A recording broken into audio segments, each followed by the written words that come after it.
Hello there, everyone. Just some ordinary dude here, and today I'm joined by two recurring guests of this podcast series. First of all, we've got artist Alejindio. How are you? Hello, I'm fine. How are you? And we've also got Noah Troche, also known as DBZ619, fittingly enough. How are you today? Doing good. Great. So, yeah, today the three of us are going to discuss our general thoughts on the Dragon Ball franchise. That includes Dragon Ball Z, the original Dragon Ball series, Dragon Ball Super, and so on. Just our general thoughts about various things of the franchise. Now, I'm a bit more of a casual fan myself of the Dragon Ball franchise as a whole. I've watched some of it. I've watched the original Dragon Ball and Dragon Ball Z in fragmented clips. I've never watched the whole thing, mainly because there's way too much filler for me. I have watched the entirety of Super because it was on a channel a few years ago on reruns. I thought, you know what, why not? But yeah, my own experience with the franchise is a little bit limited, but we've got two guys here who are very big fans. So yeah, we'll just sort of start by generally talking about how I guess we got introduced to the Dragon Ball franchise and why why you two more than me are fans of it. So does anyone want to take this one off to begin with? If you want, Alejindio, you can start off. Okay. Can you hear me? Yep. We can hear. Okay, awesome. Okay, well, to be honest, how I was introduced to Dragon Ball, well, it was when I was really a little kid. As it was on the television. Something interesting is that when I saw Dragon Ball for the first time, it was translated by, it was not even called Dragon Ball. I saw the very first translation that was called, maybe you remember, DBC, it was called Zero and the Magic Dragon. Doesn't it ring a bell? No, I never heard of it being called that. Oh yeah, well, that was the very first translation in United States and in Latin America. It was called Zero and the Magic Dragon. Goku, of course, was called Zero. Every character in the anime had a different name. Trust me, it was very well translated, if I have to say it. But it lasted around 60 episodes until the studio that was doing the translation got in troubles with Toei because they noticed that all was changed and they removed the rights and they translated again the anime, and that's the one we know today, right? But it was very interesting that my first encounter with Dragon Ball was with a ground translation. Okay. And then I started to watch the new translation, and the rest is history. I just love Dragon Ball. Now, with Dragon Ball, particularly with Dragon Ball Z, there are so many different translated versions of the dub now. Isn't that right? There's 5 different versions of the dub or something like that, which is a bit ridiculous when you think about it. I remember seeing this YouTube video, the clip where Vegeta's it's over 9,000, and I saw this clip. Oh yeah, that iconic meme right there. Translated versions of it. And all of them where he pronounces the words differently, and one where he says 8,000, and of course there's 1,006 from the fucking abridged series as well. But there's all these different versions of the dub, and you're like, yeah, I don't know why that is. I'm sorry. I'm sorry for interrupting. No, in fact, I think that for that first translation is that as far as I know, I'm sorry if I'm mistaken, the Latin American stopped using the United States, version, because that's why they do. They get they translate it in English and they translate it to Spanish. That's why the Latin America, if you hear the old Dragon Ball and old Dragon Ball Z, Spanish translation and the United States English translation, they don't match in very things because Latin Americans made their own translation. They didn't get it from the United States ones. Right. Until Dragon Ball Super, I guess they started to do it with Dragon Ball Super. Yes, they did it again. The Latin American translation get the United States translation and just translate it to Spanish. No longer from Japanese directly. Interesting. And DBZ, obviously, all your usernames and profile pictures are based around this franchise, so I can only assume you're like a #1 fan of it. So I suppose we'll ask you next. How did you first get into the franchise? Well, my first exposure to the anime was, well, the thing was I was born around 1997, right? Yeah. And Dragon Ball Z first came into the States in 96. So I guess my first exposure was when I was around 2 to 3 to 4 years old, give or take. Okay. And I guess what got me hooked was the action, the fighting, the amount of energy blasts these guys were throwing around, and as a little kid, you don't really pay attention to the story. You were just engrossed in the action, you know? Well, yeah, that is something we will elaborate on in more detail later on, because that is something that's a mindset you've almost got to have, I think, going into the Dragon Ball franchise. It's one of those sort of things, isn't it? Yeah. And I guess the other thing we'll touch on later is how, I guess you could say I was well, for lack of a better term, entranced or mesmerized by the Super Saiyan transformations. Oh, yeah. That was epic. Yeah. Now, interesting little story I remember hearing about that. Wasn't the Super Saiyan form supposed to not have like their signature golden yellow hair? Like that was something that was like a last minute addition, wasn't it? Because I think the manga obviously did it first in the early 90s when Goku versus Frieza was a new thing. And I think originally he was supposed to just have his normal black hair. But I think they changed it because of how it was drawn, like as a black and white manga image, if that makes sense. And right. I think they had to make it look like white hair with a black outline on the manga picture, if I'm not mistaken, to like make it work. So they decided to change it to the golden hair in the anime because it looked better and two, it matched the manga.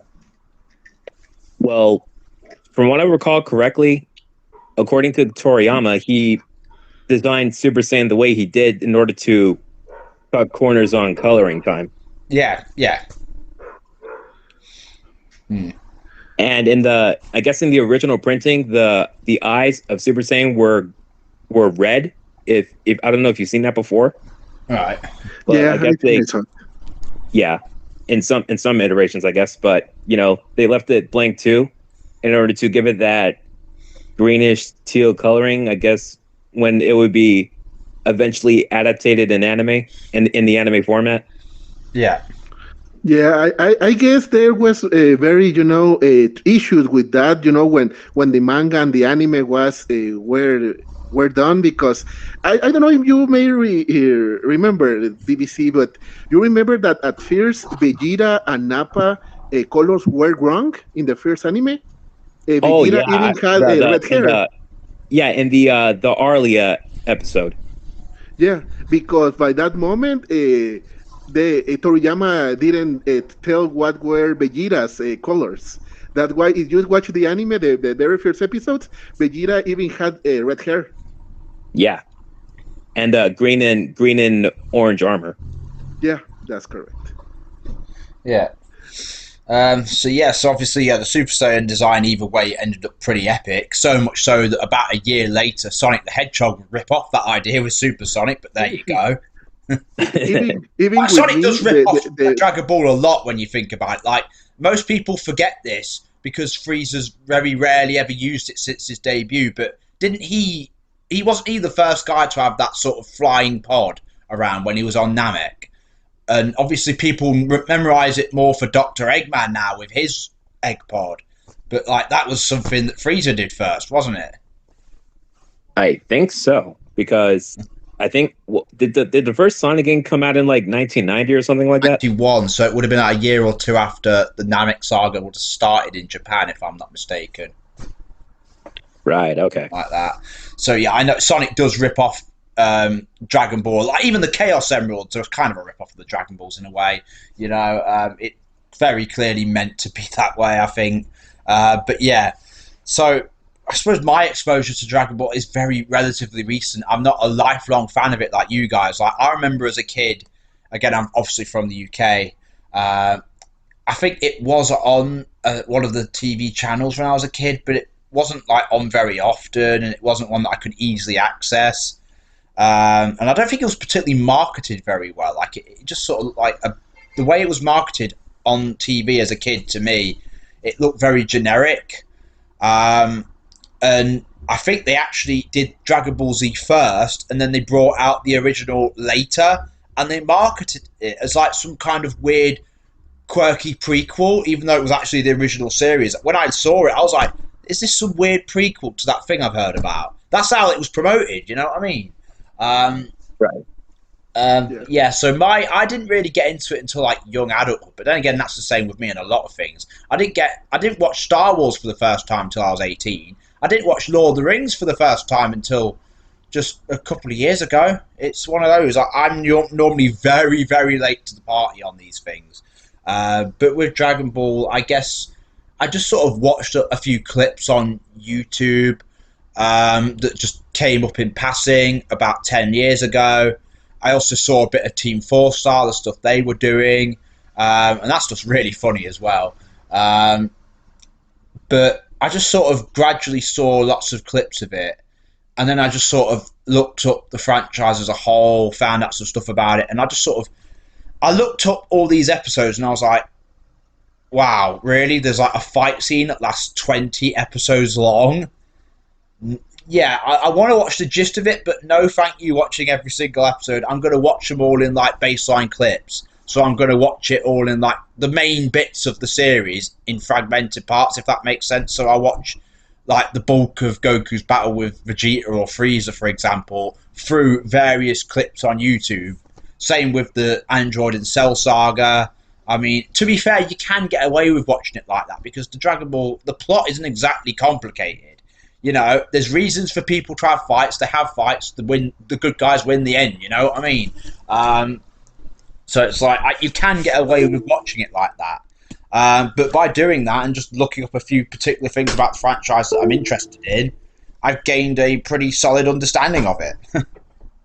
Yeah, so that's my experience with the franchise so far. The only one I've watched in its entirety, because it was actually on TV on reruns about 5 years ago, was Dragon Ball Super, oddly enough, which is probably one of the less popular series from the franchise. Well, actually, no, I think GT is less fondly looked on. I think, from what I can tell, Dragon Ball Z obviously is the most popular one, and then the original Dragon Ball is quite well liked as well. Super has a bit of a mixed reaction, and GT I think is generally quite disliked, from what I can tell. Yeah, I mean, Yeah, for the most part, yeah.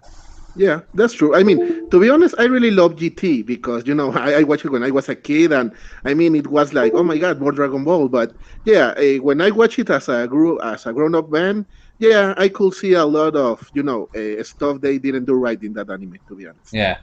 Well, to be honest, as someone I look at even Dragon Ball Z has quite a lot of big like problems with like its writing and its story when you actually look at it, which again we will get into. But obviously, I think with Dragon Ball, the whole franchise to a point, like you said, what gets you is the action, the sort of the imagery, the sound design, the presentation of it. The presentation is so epic and immense that it immerses you, it draws you into it, doesn't it? It really captivates you with its imagery and with its hard hitting action scenes. Like that's the aspect of Dragon Ball that people love, the epic fight scenes. Because if you actually sit down and look at it from a story and character point of view, it's fun, but it is kind of a mess. Yeah. So, I mean, I don't know if we're gonna talk about that later, but to be honest, and this may be very surprising, but my favorite Dragon Ball is the first Dragon Ball, not Dragon Ball Z. And I love Dragon. Yeah, sorry. Yeah, you mentioned that before, I think. Yeah, you said the original Dragon Ball was your favorite. Yeah, because I mean, of course, the epic battles are awesome, and I really love to see them. But the I love most of Dragon Ball was, the adventure. I mean, the goal was to get the Dragon Balls. That was the main goal. But then Yeah. they know new characters, they get new adventures, meet a lot of foes because there were many enemies they face.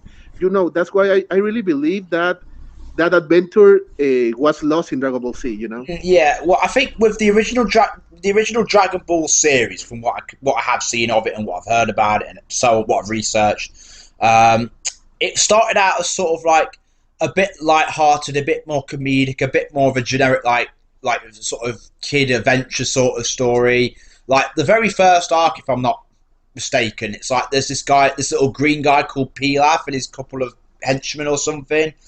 And they're trying to find the Dragon Balls, and Goku's sort of fighting them and racing against them to get them as well. And he's just starting his training to become a better fighter and all that. And in that first arc of Dragon Ball, basically the Dragon Balls were the penultimate goal. Yeah. Well, obviously, it's called Dragon Ball, so the Dragon Balls to have a big part in the story. But that is very much how it started, wasn't it? But even in the original Dragon Ball, you could see the transition, though, couldn't you? Because, again, it started out as a little, light-hearted kiddie adventure show about finding the Dragon Balls and getting the big wishes and all that. And oddly enough, this is before Aladdin was even a thing, thinking about it. But, the Disney version of Aladdin, anyway. But, obviously, as it went on, you introduce more characters, and you start introducing big tournaments, and you introduce more increasingly bigger villains and threats. Like you start off with Pilaf, then you go on to the Red Ribbon Army and increasing levels of bad guys in that, and then after that you get to the Piccolos, and it's like by the time you get to King Piccolo, and especially Piccolo Jr., Piccolo Jr. especially, it basically feels like Dragon Ball Z already by that point, you know what I mean? Like in terms of the tone and the imagery and the action and stuff like that, it very much already feels like Z by the last couple of arcs of the original Dragon Ball, if that makes sense. It sort of grows up with Goku as he gets older in that series, doesn't it? Yeah. And then and then you got characters like Tien, who, the way I looked at him, he was like I guess you could say the prototype Vegeta in a way, because he was actually a really merciless character in the beginning when you're first introduced to him. Well, it's like it's been so long now. Like people forget that Yamcha was actually kind of a bit of a menacing threat when he first showed up in it. It's been so long now. You've kind of remembering as like this absolute joke, but that's kind of what he was even to a point when he first showed up. I mean, he started as Goku's rival, I mean, he was not treated fairly, to be honest. Well, most weren't. You could sort of tell, like, they didn't know after the original, even by the end of the original Dragon Ball, most of these other characters like Krillin, Tien, Yamcha, you were like, they didn't know what to do with them after their initial appearances, like their initial story arcs. It's not like with, like, say, Vegeta, when he showed up, they clearly had, like, a big, long-term character arc and form of like growth for him to go through. With the characters preceding him from the original series, it was very much like they went through their arc in their initial storyline, it got wrapped up, and then for the most part they were just kind of left behind. And I suppose part of the problem now is, especially like with what it was established in Z, because it wasn't established in the original that he was a Saiyan, was it? That was a thing that Z did, if I'm not mistaken. Like when Raditz shows up to Earth at the very beginning of Z, that's when they really like first went on. Well, no, I suppose was he actually called a Saiyan in the original? Remind me. You guys would know this more than me. I think so. Yeah. I mean, at first, something with Dragon Ball is that they never explained a couple of things. Like by example, I mean, Goku was a child with a tail. That was later explained that he's an alien, right? He's a Saiyan. But something that was very interesting, sorry if I'm getting out of the rails, is that they never explained Tien's third eye, right? It was always a mystery to me. Yeah, it's just one of those mysteries, like Edward Double D's whatever's under his hat, or what's under Lucy Loud's eyes. It's one of those sort of mysteries. Maybe Lucy's one of Tien's species, and she has one of his third eyes. Yeah, There's a theory for you. Yeah, I mean, at least Goku's tail was explained, Yeah. or another thing. You remember that character, Launch? Oh yeah, Launch. The They woman that sneezes when yeah, that transforms when she sneezes. they never explained why that happened. Yeah, she was in the original, wasn't she? And then she never appeared after that. It's just random. Yeah, she was If you forgotten. The funny thing is, when it comes to Launch, the way you look at it, she was kind of like the prototype Super Saiyan. Yeah, that's so true. If I'm not mistaken, the thing with Launch is that Akira Toriyama, as far as I know, he literally forgot about her. Yeah, he admitted it himself. Yeah. Yeah. Yeah, well, that's sort of the thing, isn't it? And that's another thing we'll get onto later on about they do kind of make it up as they go along, but and I would like to add that here in the States we got Dragon Ball Z first, and in like the year 2000 2001 we eventually got Dragon Ball. Yeah, and the releasing let me please the releasing of the shows was kind of backwards, and it added a lot of the confusion. Like like what I just mentioned earlier. If you saw the anime in Japan, of course you would get Dragon Ball first, and then there was Dragon Ball Z, and then here in the States you would get Dragon Ball Z and then Dragon Ball. Yeah, and you thought it was a prequel because it came out after, and you're like, what? Yeah. And the reason why I'm bringing this up is because when Raditz showed up and revealed to Goku that he was an alien, the American audiences was like, "Oh, okay, that's cool." And then and then with the Japanese audience, they were like, "What?" You know what I'm saying? It's supposed to be a big twist for a new sequel series, but obviously with non-Japanese audiences, if because we saw the first. Something funny that happened to me is as you said, I was by the time Dragon Ball Z in English came here to Latin America, the original Dragon Balls haven't reached its ending. So when I saw Piccolo in the Dragon Ball Z, I thought he was Pilaf, but as a grown up. Oh yeah, they kind of sort of had similar designs. Is Pilaf actually a Namekian, or does he just look like him? I've never actually asked that. Oh, Pilaf? No, he's just an Earthling who looks really weird. Yeah, he's like a goblin, right? in the wrong translation, they even call him the Martian. Yeah. Like, what if they did a twist after all these years? Turns out Pilaf is actually a Namekian, and he's got the potential to be like, you've got Super Saiyan God and everything, and Ultra Instinct. What if there was like a Namekian god and Pilaf was one of them? Do you remember Garlic Jr.? Oh, it was. Oh, yeah. Oh, yeah. Was that what he was, basically? I really think Pilaf was his species, but he was not powerful. Yeah. Well, even Garlic Jr. had like a power level of like 600 or something, didn't it? Yeah. Good for the for the series when it was starting, but then he was a weakling, right? Well, yeah. Garlic Jr. was literally right in the transitional point between the original and Z, wasn't he? Like that sort. Yeah, he was in the very first Dragon Ball Z movie, which was called Dead Zone. And you could tell, because I did see a clip of it, and it had like original Dragon Ball music playing in it, and I'm like, it still hasn't quite translated into full Z mode yet, has it? No, it was just planting the seeds, basically. Yeah. Yeah. Yeah, but obviously, like you say, because it aired out of order, it did get very confusing. But yeah, obviously, a lot of those characters we talked about, they did just get left behind because now, especially in Super, it's like really only Goku and Vegeta that matter, and occasionally they might do a little bit with Gohan and or Piccolo, but mostly it's just Goku and Vegeta really, and the new like God characters that actually matter. To be honest, I hate that. To be honest. Yeah, it's and even in Z they were kind of going that way for a long time. Like if you actually think about it, the last time any of them were really relevant was the Vegeta and Nappa arc, and even then they mostly just existed to get their heads kicked in.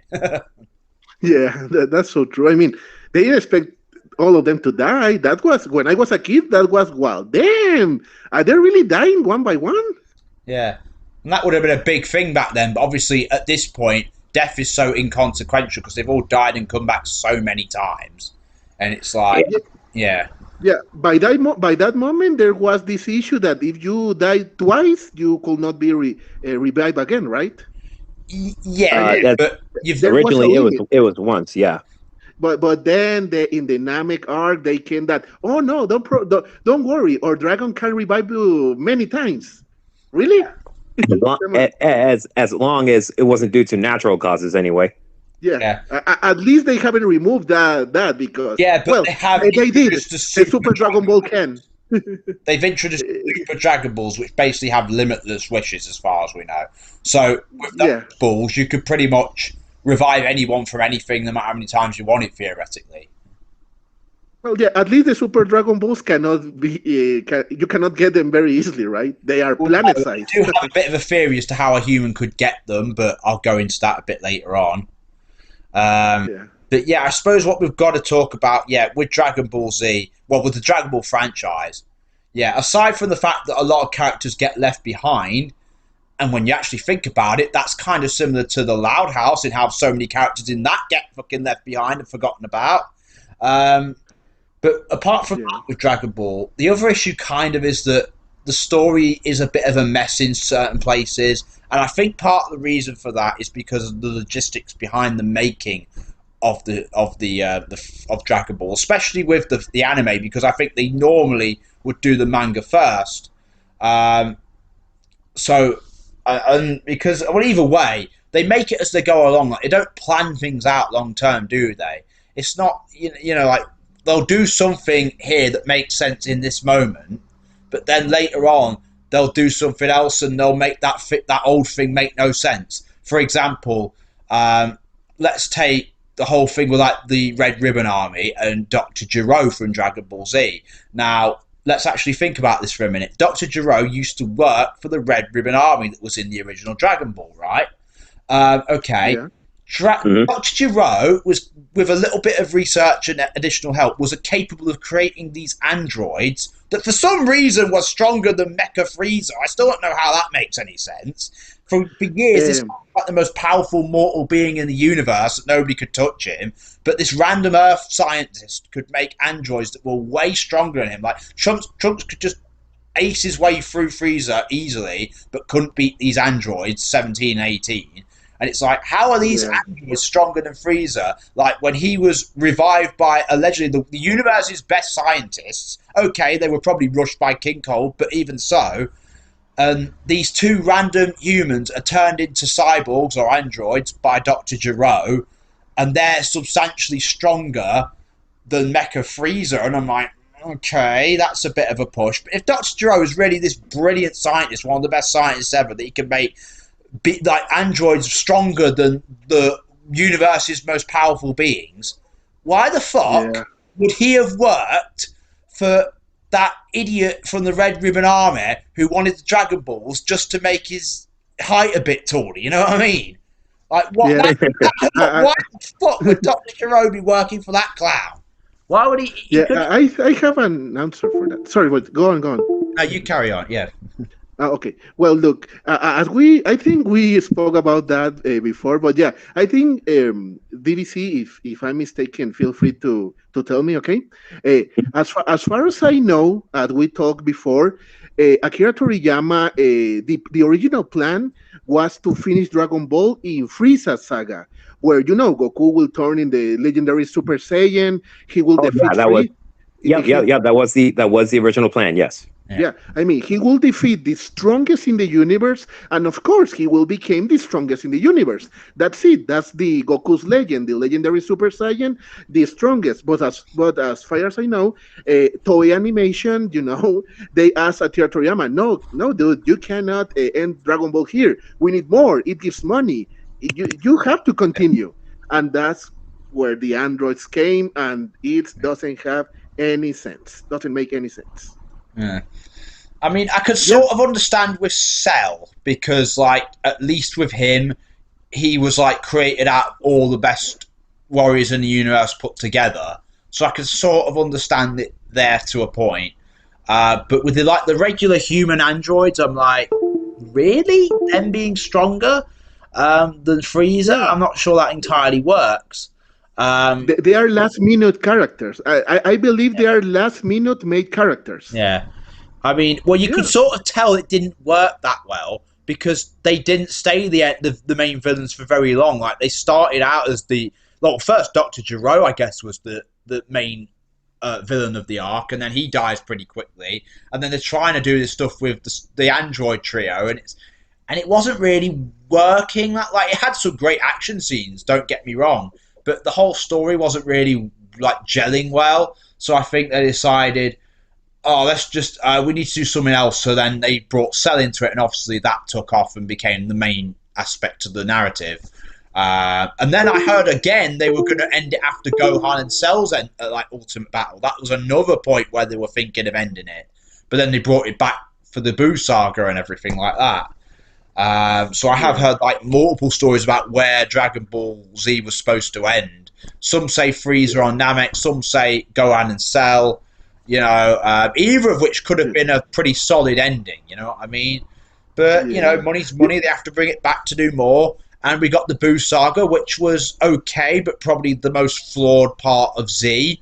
And you could see they were starting to sort of run out of steam and run out of ideas of how to make this work. And this sort of carried on, I think, into Super. Well, with GT, I haven't watched that much of GT, but I've heard a lot of that doesn't make any sense. So you guys can elaborate on that in a minute if you want. But it definitely does continue into Super. Like, for example, another thing, the character of Beerus. Why is he still stronger than Goku and Vegeta at this point? When he was first introduced in Battle of Gods, it was implied that Goku, as Super Saiyan God, had become strong enough to at least give Beerus a challenge. So, like, he should be, you know, not too far away from him in terms of power level, right? Because allegedly he even admitted that he was using his 70%. I mean, with the Blue, I heard that was a mistranslation. Right? Apparently, okay. that was a mistranslation. The 6 out of 10 thing. Apparently, it was actually a lot less than that. But even so, the fact that like Super Saiyan God Goku couldn't allegedly give Beerus any kind of challenge at all that satisfies him in Battle of Gods, as opposed to Super Saiyan 3, which was nothing, implies that the jump from Super Saiyan 3 to Super Saiyan God was a significant enough catch-up point to Beerus that it actually made a difference. But at this point, Super Saiyan God still seems tiny compared to Beerus' power level now, because he went to Super Saiyan Blue Kaioken times 10, Kaioken times 20, then went to partial Ultra Instinct, Mastered Ultra Instinct, Gogeta Blue, and then, you know, all that, and Vegeta's Ultra Ego, and it's like, with all that, with like substantial power growth, several substantial power growths since then, we're still saying Beerus is significantly stronger, and it's like, if Beerus is stronger than Mastered Ultra Instinct Goku and Ultra Ego Vegeta, Super Saiyan God should feel like absolutely nothing of an increase compared to Super Saiyan 3, like, proportionally, you know what I mean?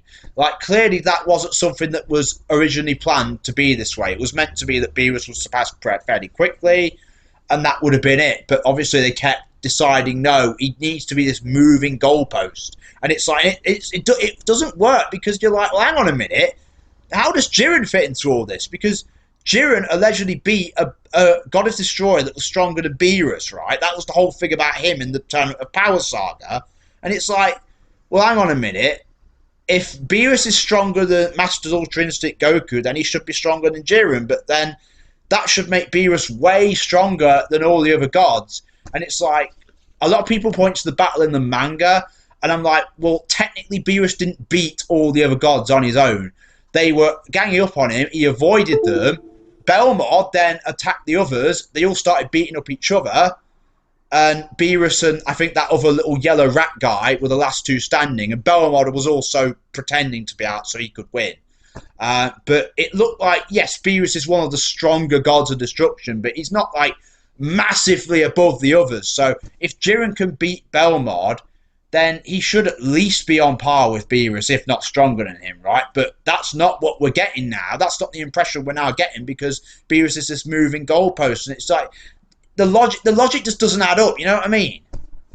Yeah, Yeah, I mean, look, I really like Dragon Ball Super. I mean, it's true, it's the less popular than all the series, but Well, I wouldn't something say that it's less everybody, popular than GT. I think it is generally yeah. well regarded a bit more than that. To be honest, I think yeah, you're right. But look, something that everybody knows about Dragon Ball Super is that it has the wrong level, level powers comparison of all the series, because there the level of the power is just doesn't make sense. By example, I know this is a filler chapter, but it's a good example of what I'm saying. It's a chapter where Krillin is training with Goku, and Goku becomes Super Saiyan Blue, and he throws a Kamehameha to Krillin. I know, even with holding back that Kamehameha from a Saiyan Blue should have disappeared Krillin, right? Why it didn't happen? How Krillin could stand that Kamehameha? Even if Goku was holding up, he was a Saiyan Blue. Come on, really? Yeah. Yeah. And then you've got I mean, apparently I've heard people claim that, like, the human characters like the Krillins, Tiens, Master Roshi, even Yamcha, apparently them in Dragon Ball Super, because everyone sort of moved up naturally so much, apparently even Yamcha is stronger than everyone who appeared in Dragon Ball Z by the later parts of Super. Is that true? I have no idea. Like, would Yamcha uh, now be like Cell or Deborah from Dragon Ball Z? Is that true? I didn't know that. Well, from what I recall, Yamcha hasn't done any serious training since I guess the Cell sagas Well, it to the Buu depends, saga. because didn't they all train for the, as if this counts, the Moro saga in the manga comics? I really think the strongest human should be Tien, because he's the only one who never stopped training. That's fair. Yeah. But I think the Yeah. fans would probably just prefer to have Krillin be the strongest because, yeah. I remember a friend of mine told me this, and it's not a bad idea. How about about talking about the future, about a new Dragon Ball series in the future with Tien as a Master Roshi type? Yeah, well, I did have this sort of idea, and I'm just going to see if I can find it, because I had this sort of idea, like, with Dragon Ball Super, with where we're at now, after, like, the Moro and Granola arcs and all that stuff, right? I did have this sort of idea for, like, a story arc that, like, the franchise could do going forward, because let's think about it. It's now introduced all this new stuff. I suppose after so many years of Z, of Goku and Vegeta being the top two guys and nobody being able to beat them, they thought, we need to have it that there's loads of people way stronger than them, right? Out there in the multiverse or whatever. So they've introduced the Gods of Destruction and the Angels and the Grand Priest and Zeno and his guards and all these other universal, like, warriors like Jiren and characters like that, right? And they've got this, like, massive, like, amount of things that Super has established, but they've not really took off the training wheels. They've not hardly done anything with all that. They've basically just kept the formula to, a new bad guy shows up, Goku and Vegeta train to beat him, blah, blah, blah, the end. They're not really, like, going anywhere with all that material that the new era of Dragon Ball has established, if that makes sense. So I did have this sort of idea. And remember what I said earlier about, like, I had an idea for how a human could get their hands on the Super Dragon Balls and become a threat to even, like, the highest level gods, right? Yeah. I had this little, like, idea. Like, let's say in Dragon Ball Super, in that era, if a human character, whoever they may be, wanted to obtain power that surpasses the gods in DBS. We know the regular Dragon Balls, right? Whether they be the Earth ones or even the Namekian ones, they have their limitations. They wouldn't allow a human to, like, say, become stronger than Zeno, for example. You know what I mean? They don't allow you to get that strong. But we do know that the Super Dragon Balls, it's established that they're practically limitless, right? Of course, you have to speak a divine godly language to speak to Super Shenron. So a normal human couldn't just do that, right? But let's say you could get the Dragon Balls. They can't be used to summon the Super ones. Apparently, I heard that was a thing. But they can be used to either get an appointment with that Master Zuno, the all-knowing character, or you could even it could give you the power to go to where he is and force him to go ahead with your plan. And after you meet that Zuno guy, you force him to help you find the Super Dragon Balls because he knows where they are, right? Because he knows that information. He doesn't come across as a particularly brave character, so if you threaten him enough, he'll probably give in to your demands, right? So, and you'd need to do this in a way that, like, the activity you're doing will be under the noses of the gods, because if they notice what you're doing, you're fucked. So you force Zuno to help you get the Dragon Balls, you summon Super Shenron, and then you get him, because I'm assuming he can speak the divine language, right, to communicate with Super Shenron to grant wishes for you. And with that wish, you wish for, I don't know, to be stronger than Grand Zeno, to have infinite, absolute power, right, that exceeds the angels and everybody.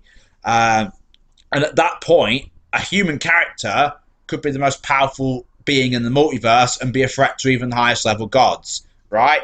So that is one way you can get a human to be a like massive threat in Dragon Ball again, because we're way past the point in the franchise now where, you know, a human character could be a threat. Like, remember General Blue was a fucking threat to Goku? That wouldn't be the case now, but through something like this, you could establish that, yeah? So, if you went ahead and did something like that, I had this idea for like a story arc after the Granola arc. So, obviously, we've already had like an android saga, but what if we had like a different flavor of cyborg, like creatures that actually look sort of half robotic or something like that? They kind of reminded you like of, I don't know, something like Idris Elba from Fast and the Furious, Hobbs and Shaw, or even the Cybermen from Doctor Who or something, or even My Viridroids, you know, remember them?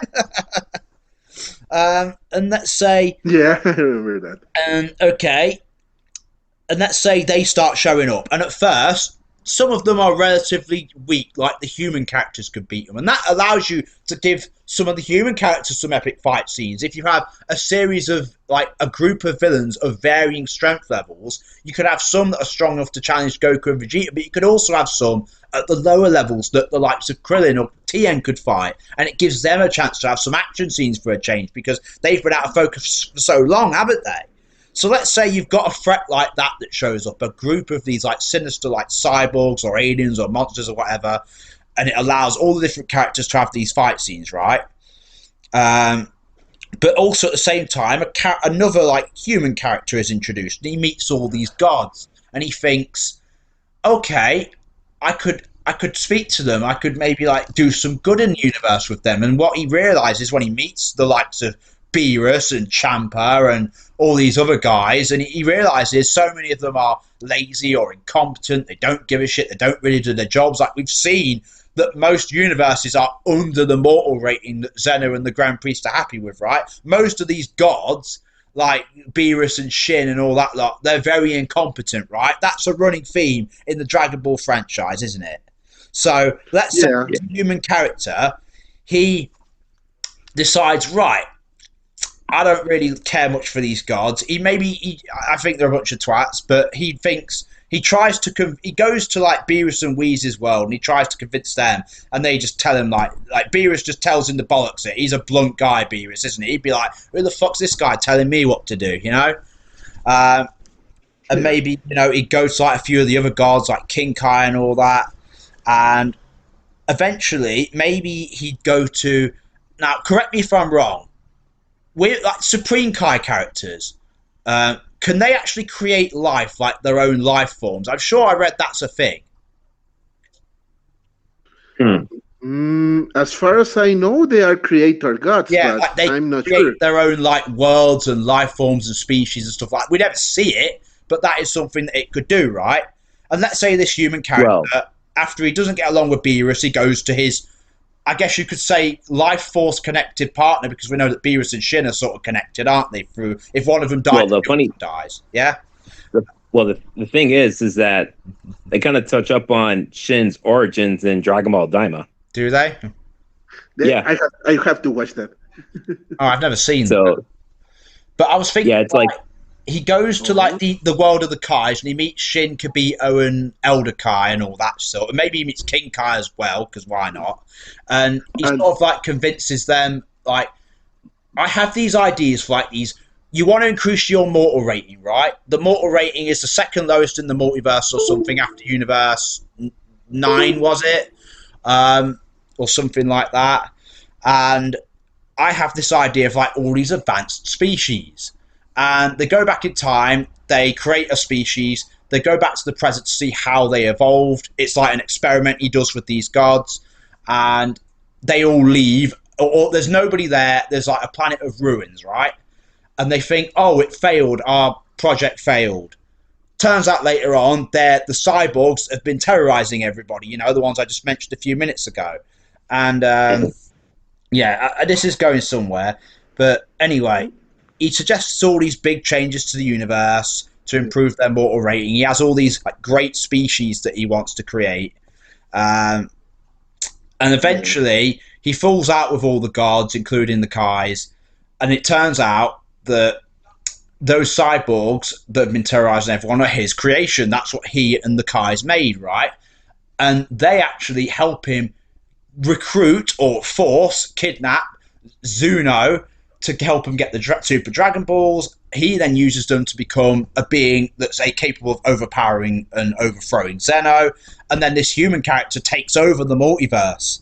And he starts he completely fucks up. He shifts the status quo in massive ways that hasn't happened in a long time, like since the super era started, right? And from there you can do all sorts of things, like Goku and Vegeta and the heroes got the odds really stacked against them for the first time in a long time, like here, right? Because they're dealing with this guy who's like in control of the fucking multiverse, and you could do like loads of things with that, you know, like there's loads of like story directions you could go from there. Does that make sense? Like there's a lot you could do with that, right? Yeah, that's so true. I mean, as far as I know, there's a lot of. It reminds me to a lot of broken techniques that were forgotten in Dragon Ball. DBC, you remember? If I tell you about broken techniques in Dragon Ball, any technique that rings the bell for you? Broken techniques. Yeah, but very broken. I mean, yeah, like overly powerful for no reason. Yeah, that in Dragon Ball Z they are forgotten because, well, they are overbroken, you know. There's, I guess, one of them that comes to mind is the evil containment wave. The Mafuba. Yeah, that one. Yeah, that's very broken. But, you know, I can think of one that is even more broken. Maybe, I don't know if you remember. Remember when Goku faces a demon? And he had this technique that if you had evil in your heart, you explode? Oh, that one. Yeah, from OG Dragon Ball. Yeah. That was a Devilman's attack. Yeah, that technique is totally broken. I mean, use it against Freeze, against everyone, every villain in the series. And that Devilman can be the hero of every saga, you know? I guess they put a rule into it where like that technique doesn't work against people of like who have a massively higher power level than themselves, for example. Like, maybe that's a thing. Like, for example, the Hakai technique apparently doesn't work on beings like way stronger than you. So if Beerus tried to eliminate the Grand Priest with the Hakai, for example, it wouldn't work. So maybe that's the same thing for like your other broken technique about like destroying people with evil in their heart, and it's like maybe that won't work on like somebody who's like way stronger than the person trying to do it. Does that make sense? Yeah, I guess they will give a limitation like that. Another technique, maybe you both remember that in Dragon Ball there was a rabbit foe that if he touches you, you become a carrot. Yep, I remember that. That's very broken. Yeah. You know, that's a very broken technique, right? Yeah, but it was kind of a gag one since this was OG Dragon Ball we're talking about here. Yeah, that's what I tell you. Yeah. Now, from the original Dragon Ball, there was like, if I'm not mistaken, there was like this little girl robot character that was in it. And didn't she she was like really powerful in like a jokey gag sort of way? Yeah. Arali. And didn't she come back in Super and beat the shit out of Vegeta or something? Yeah, for like that episode was like the 30th anniversary of Dr. Slump. Yeah. Yeah, I remember which that. was if I recall, was Toriyama's very first work.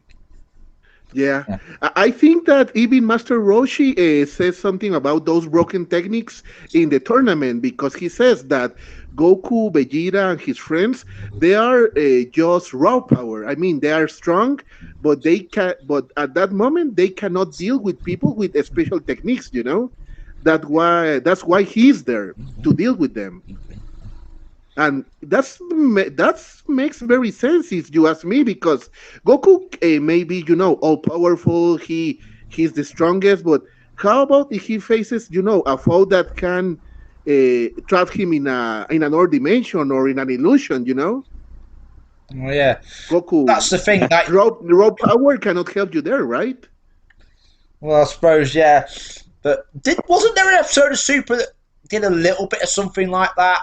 Although it focused more on Krillin. Like, there was an episode where they were in this sort of dream world, and like all the villains came up like from the past, and like there was like 50 freezers that then turned to like 50 cells, then turned to 50 King Piccolos or something. You know that episode where there's like all these hallucinations they're fighting. Yeah. There was something like that, I think, in the past, but not quite the same as what you're suggesting. Yeah. That's precisely what I tell you I really miss about the original Dragon Ball because don't get the wrong idea. I really love Dragon Ball Z, Dragon Ball GT, Super. Oh no, I love Dragon Ball. But there was one point where it became that okay, I will take my beam. Oh no, my beam is bigger. Oh no, my beam is way bigger. Oh no, my beam is way bigger. Yeah. That's Dragon Ball now, Yeah, whereas it used to have a bit more range in like the stuff that happened and the action scenes and the dynamism, if that meant, yeah. Whereas now it's basically just an action version of a dick measuring contest, isn't it? It's like mine's bigger and better. No, mine is. That is Dragon Ball, isn't it? Yeah. Yeah. That's Dragon Ball now. I bet there's some weird fan art out there of Goku and Vegeta measuring. That's Dragon Ball now to see who has it bigger. Oh my god, that sounded so wrong. Yeah, I bet there's some weird fucking fan art out there that somebody's drawn some fucking like weird sexual shit, and it's got Goku and Vegeta with a pair of rulers measuring their fucking dicks. I bet you that exists. I've never seen it. Oh my god! I don't even want to picture it. Oh my god! Yeah. I have a mental picture. Oh, come on! I know. Yeah, I'm sure it does though. What was it? Rule 34 on the internet. If it exists, there's porn of it. That's kind of a variation of that. Yeah. Yeah. I really, for what you told me, I really need to watch Dragon Ball Daima. Speaking of, I remember that who mentioned the Shins, the Kaioshins? I think it was me. I had this sort of idea for a plan involving a villain human character that basically manipulated them into helping him create a form of life that he wanted to be part of and control. Okay. I want to ask this to DBC because I don't know if this was on the manga or is filler because this is something that always confuses me. I remember that in Dragon Ball Super they said that the Kaioshin and the God of Destruction were united. That if you kill the Kaioshin, the God of Destruction dies, right? I get that, but something I really don't get is I remember in the Buu saga. There were more than one Kaioshin, There were these Kaioshin. There were two that were absorbed by Majin Buu. If any of them were the main Kaioshin, shouldn't Bills be destroyed? I mean, dead? Or the little Kaioshin was always the main Kaioshin? Yeah, that is a pretty big plot hole right there, isn't it? Remember what I just said about, they don't plan these things, like, because obviously that group of Kais existing was like a thing way before they made Beerus.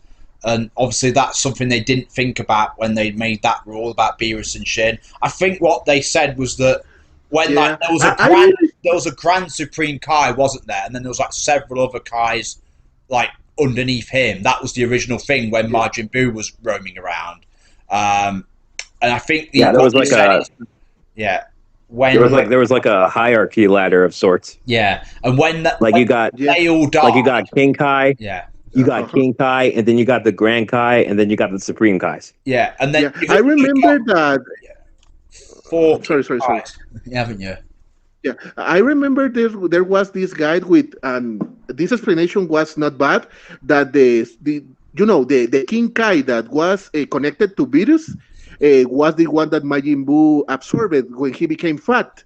Yeah. That's why Virus never died, because technically Majin Buu never died, so that Kai never died, Yeah.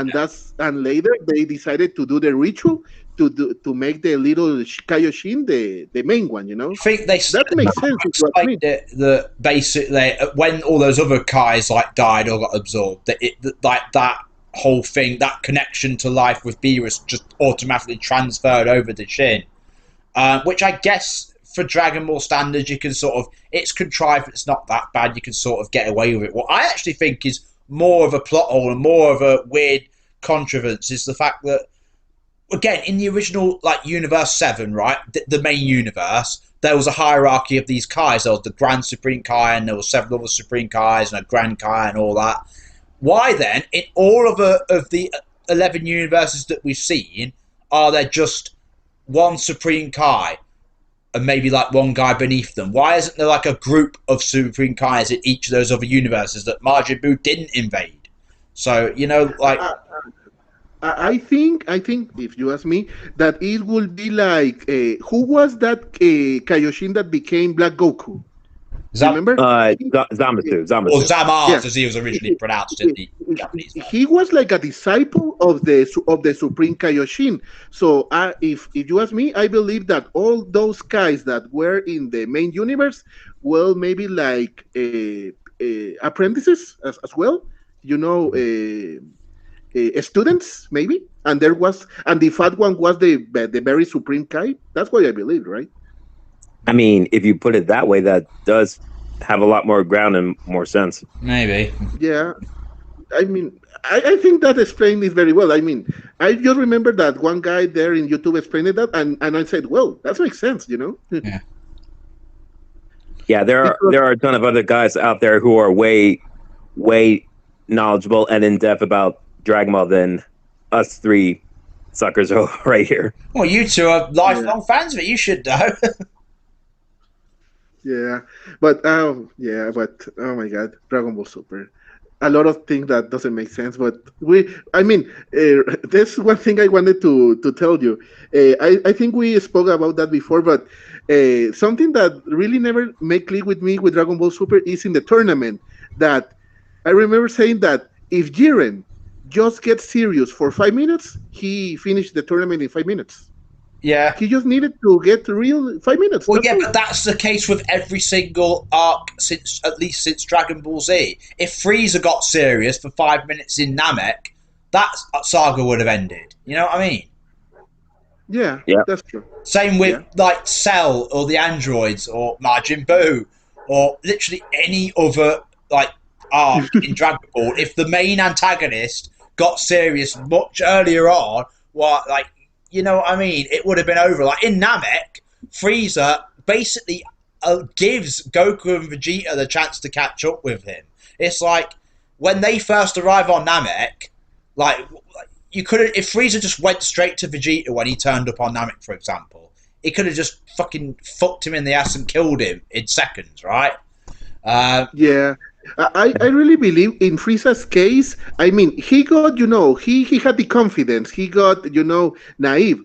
That's for evil. That's for evil people. Yeah. But with Jiren, it really doesn't get to me. You know why? Because even Jiren said, "Okay, no, I cannot be away from my universe for so long time, and why don't finish this quickly?" If you actually think about it, I think the Tournament of Power, it spans over so many episodes because time has never been accurate for a start. Let's face it. Goku versus Frieza was not 5 minutes long, despite what Frieza said. Oh, he will blow up in 5 minutes. But I think the whole Tournament of Power canonically took place in 45 minutes or something. Put it this way. The whole Tournament of Power took place in less time than the amount of time that Broly was beating the crap out of Frieza during Dragon Ball Super Broly. That is as weird as that sounds, because I think, again, time has never been presented accurately in these Dragon Ball arcs, but also a lot of what we saw in the Tournament of Power episodes like 3 or 4 different things were all going on at the same time, even though we saw them one at a time. So it was all taking place a lot quicker than what we saw. So 45 minutes isn't really that long, is it? So Jiren probably thought, oh, whatever, it's 45 minutes, just sit there and just wait it out. I don't care. Yeah, and that thing about being foolish, that doesn't only apply to the villains, because if you remember the Majin Buu saga, when they're going to face the final Majin Buu, the short one, the little one, I remember the Kai, the old Kai, gave them the earrings and say, okay, now fuse, defeat him. By that moment, we established that Vegito, I think it was Vegito, was way stronger than Majin Buu. They had the chance to beat him very easily. And what Goku and Vegeta says, no, we're good. We're going to fight him on our own. And I said, really? Yeah, but that's what they do. That's the problem. Their Saiyan mentality is constantly what drives these plots. Like, they want challenging fights. That's almost your family. The heroes make tons of mistakes. Like, everybody in the Dragon Ball franchise, minus maybe 1 or 2 characters, is a fucking idiot. That's how the plots work. The stories wouldn't work if people weren't stupid. Like the whole thing with Future Trunks, he's like the only one who reacts logically. Like, that's, everybody else around him is like, what the fuck are you guys doing? But and then there's Krillin in the Cell Saga, where he refused to shut down Android 18. Yeah, remember that? That was stupid. But then again, I suppose he was in love with her. I mean, everybody kind of fucked up in the Cell Saga when you think about it. No, it's like when Bulma, remember when Bulma tell the people, why don't we ask Shenlong where the androids are being built, and we go there and kill them? And Vegeta says, if you do that, I will kill you. Was that actually... that sounds like something Vegeta that happened in Abridged. Are you sure that wasn't in Abridged? That sounds like something from Abridged. Yeah. That sounds like something. Well, actually, Vegeta did say something akin to that in the anime. Really? Oh, yeah, in the anime. Yep. Yeah, that happened in the anime. And even Goku that was when Goku... That was when Goku came back to Earth after training on Yardrat. Yeah, that's true. And even Goku said, sorry, Bulma, but I really want to face them. Goku admitted, we can do that, but I don't want to. Yeah, well, that's the thing. That's how the plots in Dragon Ball Z work. The heroes make tons of fuck-ups and mistakes, and the villains also make tons of fuck-ups and mistakes, and it's constant, and whoever's, got the advantage at any point in the storyline is based on who's made the most significant fuck-up most recently. And in the end, the bad guys make more screw-ups than the good guys, and that's how the good guys scrape away with a win. If everybody acted logically in the Dragon Ball franchise, the stories would go down very differently. Yeah. One question I have for both of you, because I really want to know your opinion. What do you think about Future Trunks' end story? What do you think about that ending? Oh, you mean in Super? The end of his universe, and he goes off with that black-haired girl. I don't know. It was a bit weird. What are your things? I didn't really like it all that much, to be honest with you. It's like all that fighting and for... It's like all that fighting and for what? Just for his entire universe to be erased? And it's like, what? They couldn't get the Super Balls and bring it back? You know what I mean? Yeah. I mean, I think I talk about this. They are disguising a horrible ending as a happy ending, because Trunks failed. He failed his people. He failed his planet. Yeah, and his family and all his friends died, and it's like, oh, but you've got this, you've got May, who you've barely interacted with, and you can go off in a new universe with her. It's like, okay. Yeah. Right. Yeah. I mean, those people are not your people. Those are that Trunks dimension people. Whatever universe he goes to, that you might run into another Trunks. Won't that cause problems? Even Whis told him that there will be another Trunks and another May, but you can live there with them. Okay. Oh yeah, that's just going to go down smoothly. Okay. It's like what? Trunks was a big part of what beat. I know Zeno dealt the final blow to Zamasu, But before that, Yeah. it was Trunks with his sword that like initially killed him, wasn't it? Before he turned to that sky spirit demon thing. Yeah. One question. I'm sorry. I have one question. I know this is not Dragon Ball, but it makes a point as well. Did any of you watch Amphibia and its ending? I didn't watch Amphibia, no. I haven't actually Okay, got okay. to it yet, but I'm probably Okay. Look, and you plan to watch it because there may be a little spoiler. right. Probably at some point. No, I don't mind. no. Yeah, I've seen Okay. clips. I don't mind it. I don't mind. Because this is the same as with Trunks. Why I tell you this? A spoiler from Amphibia. If the viewers haven't seen it, I tell you now. Okay, look. In the end, the main character sacrifices herself to win. To save the universe. The usual plot. What happened? Literally a god, makes a copy of her and do a new her, and he tells her, "You are a copy. I made a copy of you and created you." And she returns to her friends, and I say, "No, this is not a happy ending. The original hero died. She's a copy." You know. Mm. Well, I don't think it's as bad That's there because at the very least, it's like I suppose you could argue it's not technically the original, but it is sort of. It's like it's still what's her name, Anne Boonchoy, and it's still assuming like it's a copy of her from the exact moment she died. It's like, well, I suppose she's still the same character. She's still got all the same experiences, all the same growth, all the same everything. I know Disney obviously will not do. Yeah. So I don't think it's as bad as like the whole of Trunks' universe being destroyed based on that description. I know there actually are some similarities there, aren't there? Like Anne has like a Super Saiyan blue form, doesn't she, or something like that? Yeah, like I've seen. You'd be surprised of how much anime influences modern day animation. Yeah. As far as I know, this, as I told you, if I'm mistaken, sorry, but as far as I know, the creator of Amphibia, he always wanted to do anime action scenes, and this is the closest he could get to do that in Disney. Yeah. Okay. It makes sense he did that. Even do Anne as a Super Saiyan, Yeah. He wanted to do that in anime, but he didn't have the chance. So he was in Disney, and he said, "Okay, this is the closest I can do, right?" Yeah, fair enough. But it's one of those. Is there anything else either of you want to say about the Dragon Ball franchise in general while we're here? Nothing that comes to mind. I mean, again, like I guess I could say that. Well, I'm just out of my 2 cents here. That I really like how the music was composed, especially the original the original American adaptation of Dragon Ball Z with the Bruce Faulkner. That's the name of the composer of that version. Yeah. I think, I think I'm really getting maybe a little, in trouble here, but I really need to say this. I really don't want to offend anyone, but I really hate the English version of Dragon Ball. Why? Just for one reason.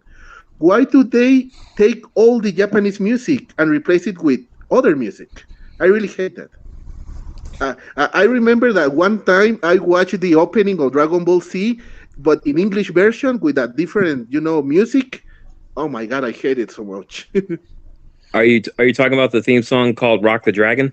Yeah, I mean it's not bad. It's not bad. It had a good ring to it, but I said, come on, no! Why don't you use the original? You want to know something? I've never actually heard the main theme to any of the versions of the official Dragon Ball animes, apart from Super, I suppose, but not for like the original or Dragon Ball Z.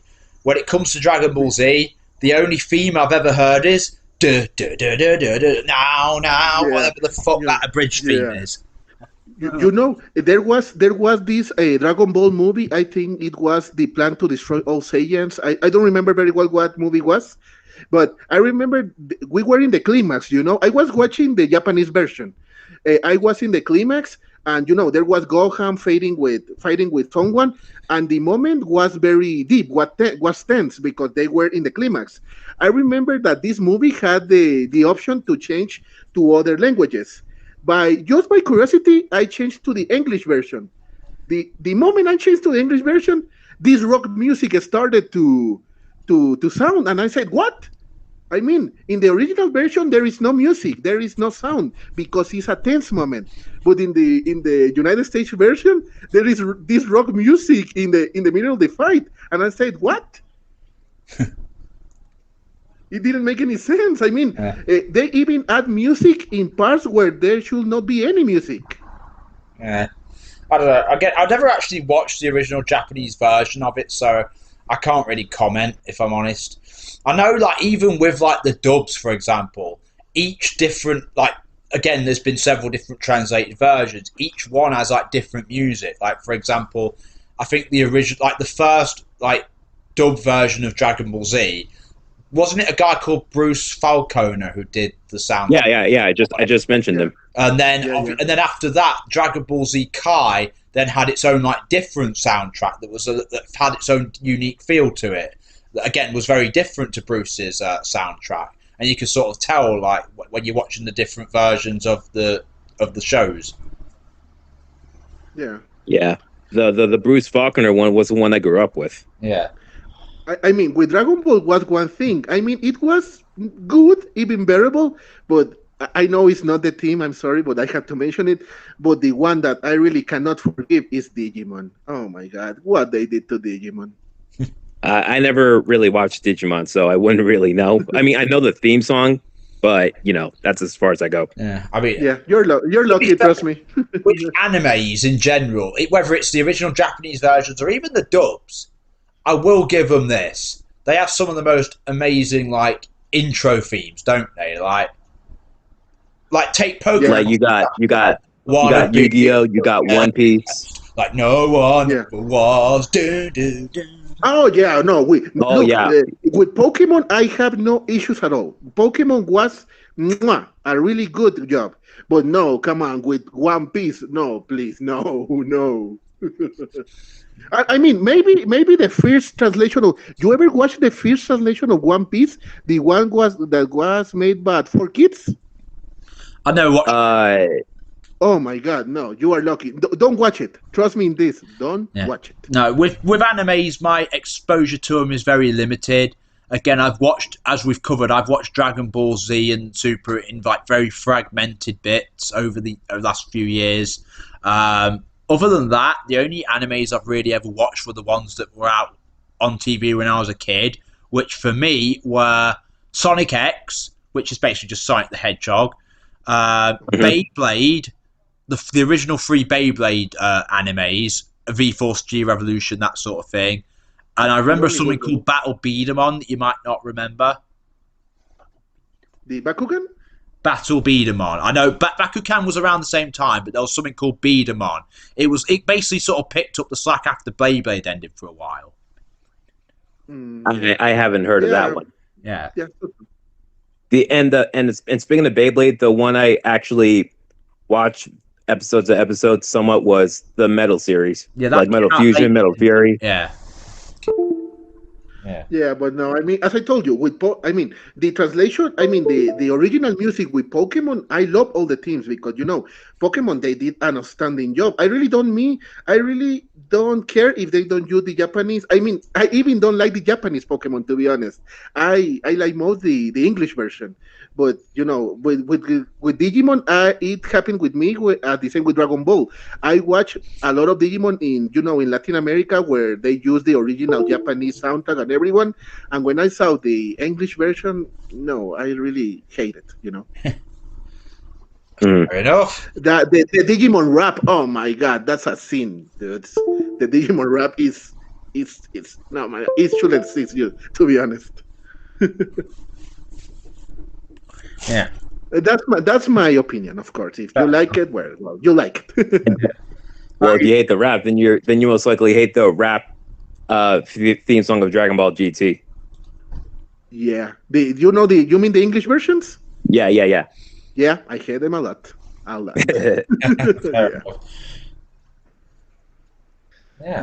that could be a good theme about the changes about in the countries, of the anime. Maybe.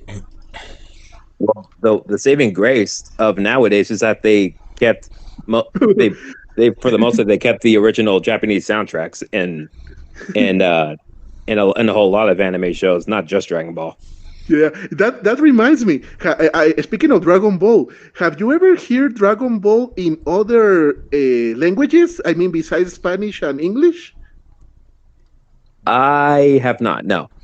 I have seen videos of comparations. Oh my god, there are some that are very funny. I recommend you if sometimes you can watch them. The Portuguese version. Oh my god, I almost die of laughing. But All for right. the voices, Goku voices don't match at all. By example, Goku is like Vegeta, Parabe! That's Goku. Like the adult version or the kid version? The adult version. Oh, wow. Yeah, trust me. Watch it. If sometimes you have the time, watch the different languages in Dragon Ball. My God, you're gonna laugh. I can tell you that. Well, I guess, should we move on to another subject like Super Saiyan?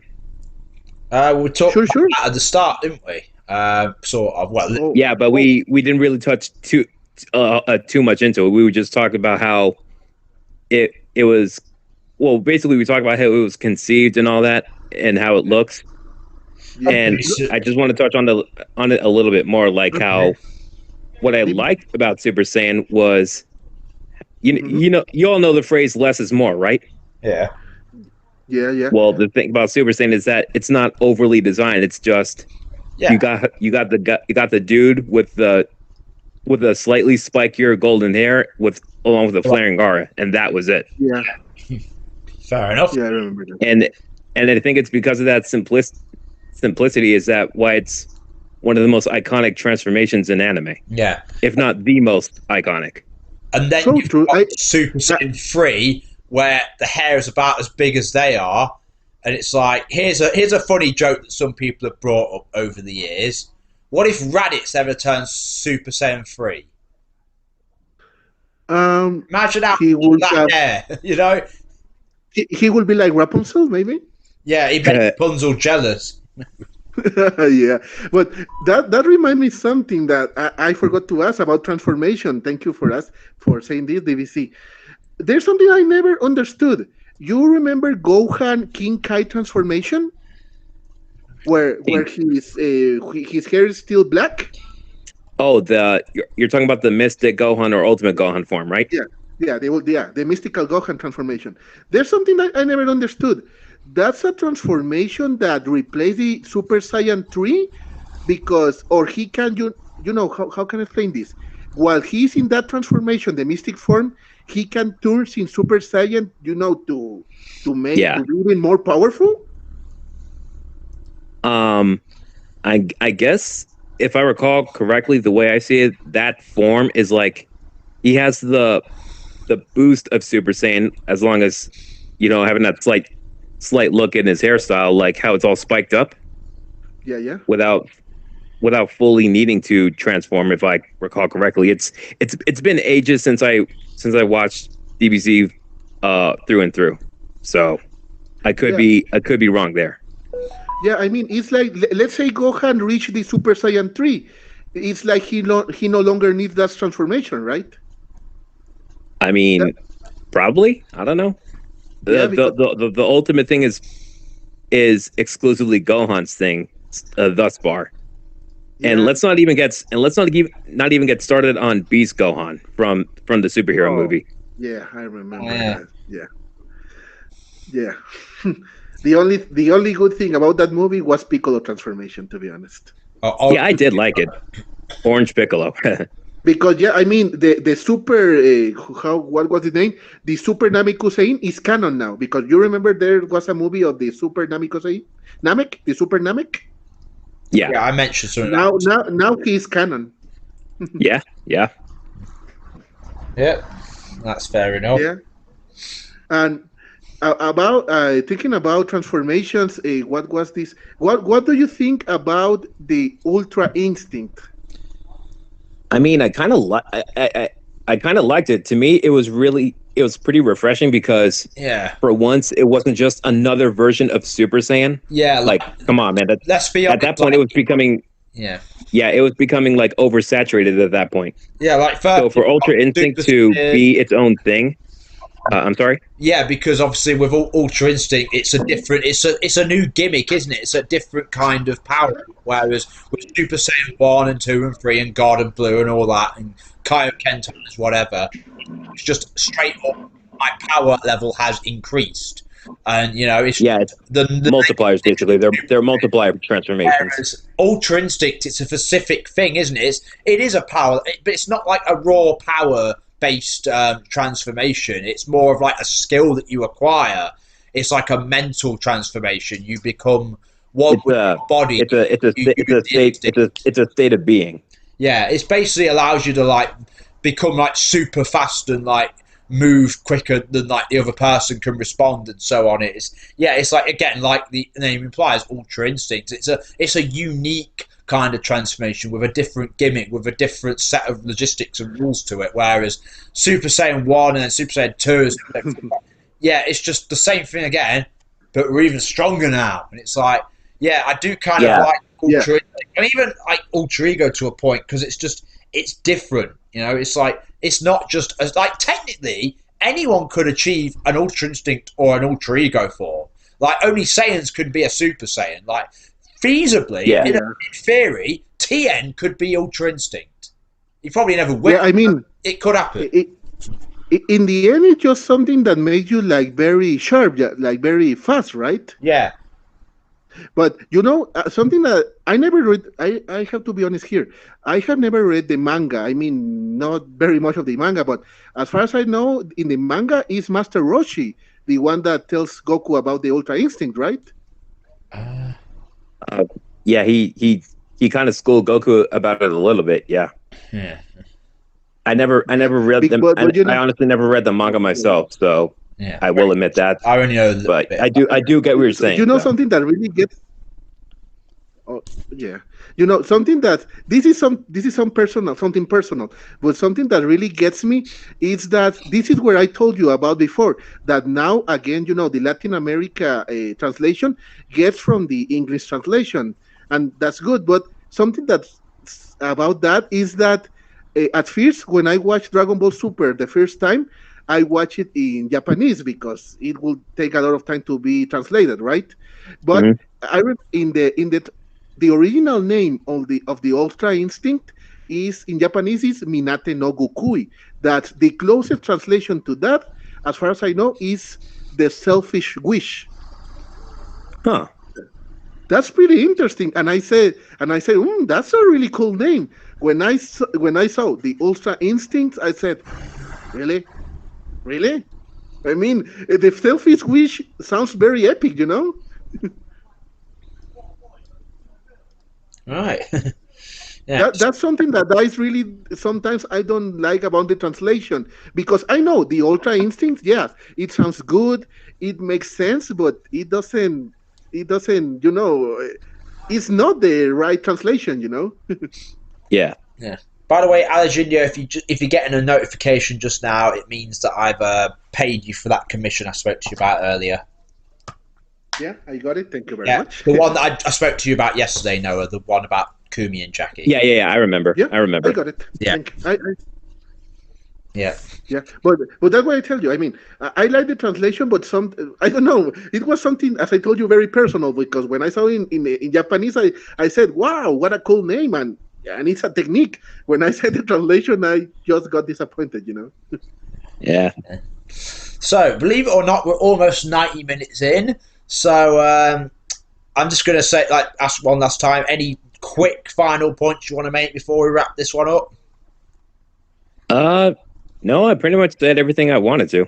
Me too. Maybe there's a thing or two that I not remember right now, but what I want to say, to finish this, if you let me, is that even with what I said, I really love Dragon Ball. As I told you, I love Dragon Ball Super, Dragon Ball Z, Dragon Ball GT. I haven't watched Daima. I need to watch it. I never watched Heroes. Do you recommend it? No. I never watched Heroes myself, so I can't give you my opinion on that. It's not an official anime, though, is it? It's just a fan project. No, it's not. It's not official. It's kind of like it's something to promote like a card game, basically. Right. Okay. Okay. An arcade card game. Yeah. Oh, okay. Well, as I told you, what I want to say is I really love Dragon Ball. I really wish I have the wish that they translate the Moro was what the new arc in Super, the new enemy, The most the one that looks like a demon, like a. well, the most recent two villains that have been in. Well, there was Moro from the Moro saga, the one with Yeah, the horns, the blue guy, and then there was after Yeah. him there was the first antagonist, not really a villain, was Granola, but I guess the main villains were these guys Okay. called the Heaters. What I want to. Okay. Well, what I want to say is that I really love Dragon Ball, and I wish and I hope they translate the anime, the rest of the arcs. I want to watch them, even when I think Super is not very good. But I'm not a liar. If they made an animation of the arcs, of course I will watch them. Because I love Dragon Ball. That's Oh all. yeah. Same here. Yeah. And I highly do recommend Daima. I think you'll thoroughly enjoy it, Alejindio. I will start in today. I promise you that. Right. If you got Crunchyroll or Netflix. Yeah, I will watch it on Netflix. Yeah. All right. Thank you Okay. very much. And that's all for me. Okay. Well, yeah, we're 90 minutes in just about. So yeah, very nice talk with you both. And for those of you listening to our podcast in the audience, would you like to share with us your opinion on Dragon Ball as a franchise, if you have one? If you have watched any of the series, let us know your thoughts. Let us know something if we got it wrong, of course. But yeah, very nice little conversation. We could do another one about something more specific to do with the Dragon Ball franchise in the future. I guess we'll see. Next week we'll probably end up doing another one of those big group podcasts again. I don't know. We'll see what the group wants. For now, I actually have one suggestion. If you want to hear it, oh yeah, what's that? I was thinking, video games we might have played growing up. Like that's kind of a niche topic, but I did do one of those ages ago, although the video's now unlisted. I did one with my friend Juvenage Imagination. I think I may have had Gilbert Gann involved in that one. I can't remember. But we can do another one, I suppose, because obviously this time there'll be more people involved. We could suggest it to the group. See what they say. If they're interested, maybe we'll do that. Yeah. Just don't get me started with Kingdom Hearts. You don't want that, trust me. I never played Kingdom Hearts, so You are so lucky. Yeah. Well, yeah, I think we'll call it there. Yeah, thank you guys, and we'll see you all next time.